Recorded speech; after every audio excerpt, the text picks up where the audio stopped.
àmọ́ síbẹ̀síbẹ̀ náà sáwọn tá ń bẹ ní ìsàlẹ̀ táwọn ò mọ̀ bí àwọn ṣe ní pé àwọn sọ̀kalẹ̀ sísàlẹ̀ báyìí táwọn ibi sọ pé ẹ mọ́ kó bẹ̀rẹ̀ lọ́nà pé àti òrùlá wa àti òrùrọ̀sùlà wà ó lè amẹ́rù mi pé ẹ tẹ̀lé tọ́lọ́hún ẹ tẹ̀lé tàbí ẹ tẹ̀lé tàwọn aláṣẹ ẹnu yín ó bá pé ńlẹ̀ náà wọ́n tẹ̀lé tàwọn aláṣẹ tẹ̀lé ti àṣẹ ànábì Muhammad ni okun òní kó wọn lọ àmọ́ síbẹ̀síbẹ̀ náà òun tọ́lọ́ fẹ́ ṣe ó mọ̀ bẹ́ẹ̀ ṣe yàtọ̀ lọ́mọ yàṣà ọlọ́run kò sí tọ́lọ́ òun lè ṣe kò sí ìdàlúrú tó wá láyé tí òun tọ́lọ́ òun mọ̀ ń bẹ̀ wọ́n wá dó lójú ogun bí ó ṣe pa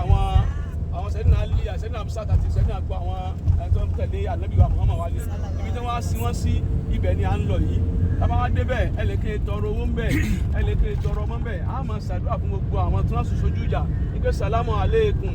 ya alu diyar mina li muslimina wal muslimati wa inna insha Allah lakum lala ikuna níta ń túmọ̀ sí náà ni pé ọlọ́run ọba ò